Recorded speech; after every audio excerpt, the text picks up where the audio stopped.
The Imperial Library of Constantinople, in the capital city of the Byzantine Empire, was the last of the great libraries of the ancient world. Long after the destruction of the Great Library of Alexandria and the other ancient libraries, it preserved the knowledge of the ancient Greeks and Romans for almost 1,000 years. A series of unintentional fires over the years and wartime damage, including the raids of the Fourth Crusade in 1204, impacted the building itself and its contents. The library continued in substantial form until the city of Constantinople was conquered by the Ottoman Empire in 1453, when the library's considerable surviving contents were destroyed or lost. The library was founded by Constantius II, who established a scriptorium so that the surviving works of Greek literature could be copied and so preserved. The Emperor Valens in 372 employed 4 Greek and 3 Latin calligraphers.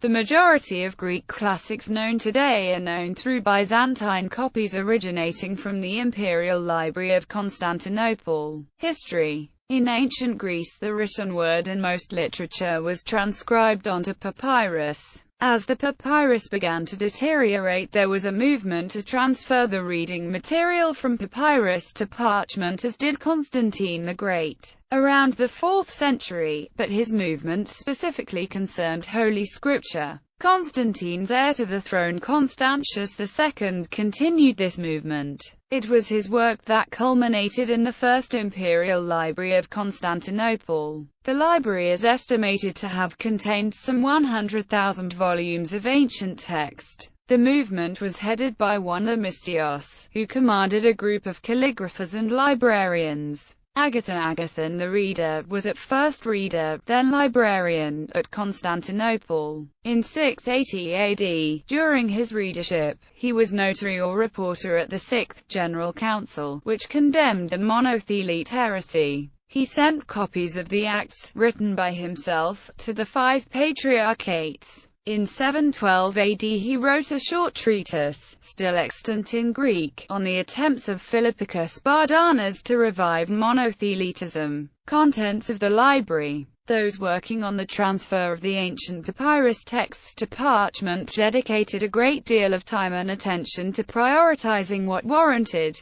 being preserved. Older works like Homer and the Hellenistic history were given priority over Latin works. Also not prioritized were older works that were no longer spoken, like the works of the Attic period. Works like Sophocles and other authors, whose works focused on grammar and text, were chosen over less used or contemporary works. Due to this form of selective preservation, many works, which were known to Themistios and that he mentions, like the triad of Stoic philosophers, are now lost. Some fragments of these lost works have been found at Herculaneum. For papyrus texts that were not translatable, the group attempted to preserve them from decay by encasing them in parchment. The destruction of the library. Over the centuries, several fires in the Library of Constantinople destroyed much of the collection. The library was burnt in the year 473 and about 120,000 volumes were lost.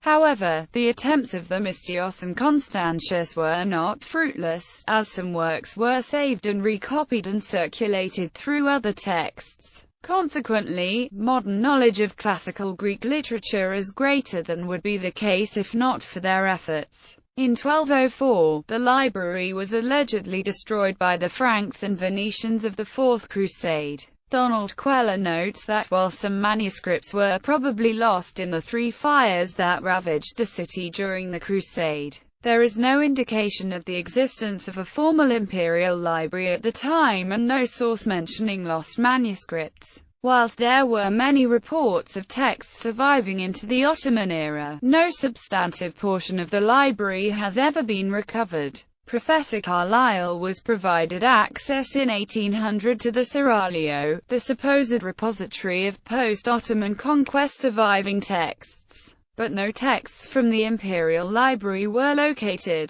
A notable exception is the Archimedes palimpsest, that surfaced in 1840, was translated in 1915 and was unaccountably found in a private collection and sold in 1998. existence of a single Library of Constantinople. Whether there was a single Imperial Library of Constantinople, resembling those of classical Roman Alexandria, remains questionable. The historian Stephen Runciman notes that no public libraries existed in Constantinople after the 5th century, although there were numerous church and monastical ones. While it is probable that scholars were given access to at least some of these, their content would have been mainly theological. The Byzantine Empire was a highly literate society by medieval standards, but the lay libraries that remained in existence were privately owned collections.